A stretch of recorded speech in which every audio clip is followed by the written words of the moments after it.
on a field trip once again, and today I found myself in beautiful Mill City, Oregon, one of my favorite places to drive through.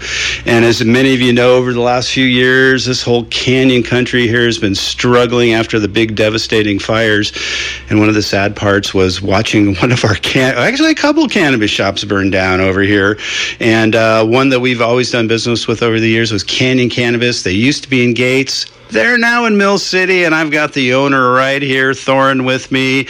Welcome, Thorin, and congratulations on getting the shop up and running again. Thank you so much. We couldn't be happier to open again. Well, it shows on your face. Your man is glowing here today. Let's back up a little bit. You guys, were in Gates, which was kind of a funny little place to find a weed shop. But obviously, did Gates get on board right away when we passed Measure 91? So it did when Mill City decided to adopt the moratorium and put it back to the vote of the people. But when Gates advertised whether or not, when the city council voted, they decided to just allow it to open. Whenever they advertised in the open meeting for discussion, nobody showed up. So they didn't have the pushback that Mill City did. However, after we decided to open up, a lot of the people that didn't think it would happen or that may not have been paying attention to the advertisements, it was up for discussion, they got really upset, some of them. And so they went and got it put back on the ballot on whether or not they wanted to allow it, and overwhelming support for allowing the dispensary in Gates. Apparently, the ones that opposed it were significantly outnumbered. That's huge. So we did a lot for Gates, and we missed the store, we missed the town, we missed the people.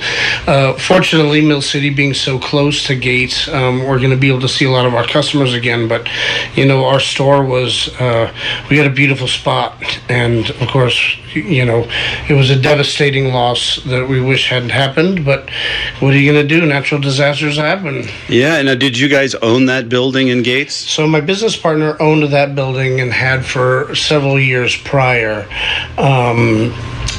We were doing pretty well in that location, and decided that should Mill City ever decide to allow a dispensary, we wanted to be in the position to continue to serve our community with our beautiful cannabis products.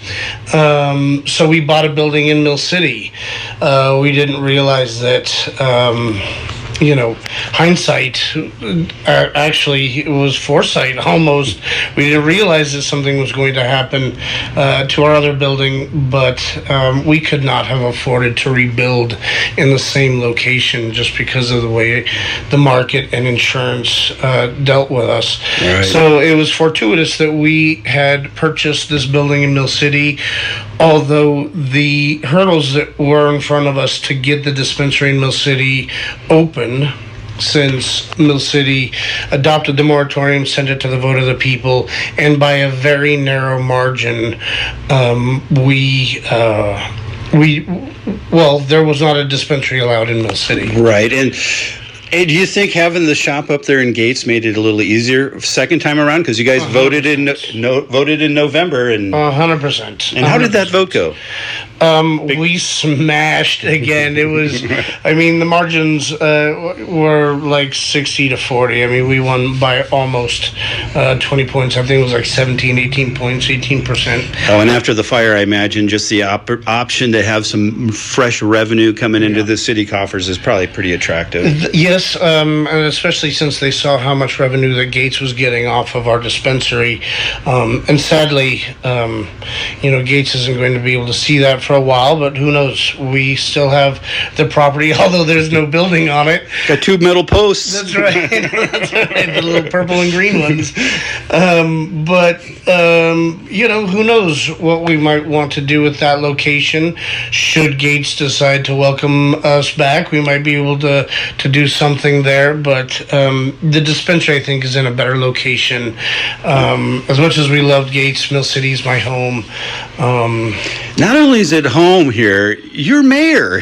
I was the mayor. Well, yes, tell me about that. Yep, I was the mayor of Mill City, 2015 through 2017. I was on city council for 4 years prior to that. I'm 5th generation Mill City. But my mother worked for the State Department, so I traveled the world as a child, and of all the places I've lived all over the world, Mill City was always home. Whenever we got to go on home leave, it was to come back here. I've lived in some of the biggest cities in the world, never thinking that I'd ever move back to little Mill City, but a little over 10 years ago, about 13 years ago, my mother decided that she wanted to go back to the State Department, so she was traveling overseas. I was living in Portland at the time, and she pleaded with me to come check out our beautiful river house, our little homestead on the river. She pleaded with me to come down and make time to come down a couple of times a month just to take care of the home. She said, this is your home too. You got to take care of it. And my wife and I decided that we were just going to move back to Mill City, put all of our big furniture down here and rent an apartment up there. Well, that didn't work out very well. We realized very quickly we are not apartment dwellers. We needed to be back in a house when we had one that wasn't that far away. And we just worked everything out to where we moved back to Mill City, and I'll never leave. I never thought or imagined that I would live in such a small town, but when you find paradise and you realize your roots and there's a legacy that my mother kept for me here that I didn't ever appreciate until I was in my late 30s, early 40s. And now here I am. I've got a dispensary in my hometown. I've got another little beautiful home that, of course, mother's retired and come home. We're not living with her. You're living the dream. We're living the dream. I live a mile away from my dispensary. My business partner, Roy Mitchell, is the best business partner a guy could ask for. Also really known in the community.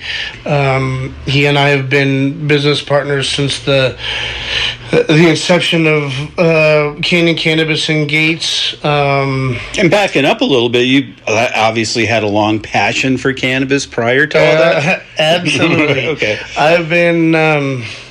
yes. Before it was legal, I still had an affinity for cannabis. As we all have. Yes. So it's a long time actually living the dream. I mean, we've been I was so bummed when I saw what happened initially out there. We've been following the Gates vote, actually, prior to the election. We're going, let's see what Gates does. And I swear to you, Thorin, first thing I did was see what happened in Mill City that next day. They passed it. All right. Yes. And so you're up and running. One thing I wanted to ask you, just from a guy that is in the industry himself, is how was the OLCC as far as, this unique, weird situation? Dispensaries burning down all over the state that summer. It was rough having to jump through all the hurdles because they were so time consuming, and when you're on depleting resources and needing revenue just to stay afloat, even though we owned this building prior to the fires, just because the fires happened and the store burnt down, the way we paid for this building ended, but the bills didn't stop. So we were fortunate enough to have some support. We're not bankable, so we can't get loans from banks. But we made it. OLCC in the end did us some solid favors because, not necessarily favors, but totally favors. They decided that a long time ago they were going to take care of their fire victims. So people that were displaced from the fires got some better attention, which helped us circumnavigate their process in a more timely manner. Well, that's very heartening to hear that this organization that's not always so flexible, at least in this unique situation, made it a little bit easier for the business folks. Well, we did. That being said, we did have to scream bloody murder to make sure that they understood that we were fire victims, and until it was painfully obvious, a picture would have done it. Yes, but they did. In the beginning, apparently there was some miscommunication, and they didn't realize that we were fire victims in the transfer of our license. But it eventually came to fruition, and then all of a sudden they really streamlined us. Well, you just think of all the metric information out there and what's on the shelf, and how do you justify it's missing? Yeah, so for those that don't know, the metric is the CTS, the cannabis tracking system, and when we were about to open, we had to go in to our metric, the cannabis tracking system, and they were still under the impression that our store was open. So we had all of this virtual inventory that we had to clear out line by line. There wasn't just a reset button. A beautiful building here. Looks wonderful inside. You guys really should be proud of what you've been able to accomplish here. And I'm going to be checking back in, obviously, often, and we'll give folks updates. And I'm curious to see how things roll here in Mill City. Thank you, sir. It's been a pleasure. You've been listening to a KPOV Critical Conversation. To hear more engaging interviews on important topics, please visit kpov.org/critical-conversations.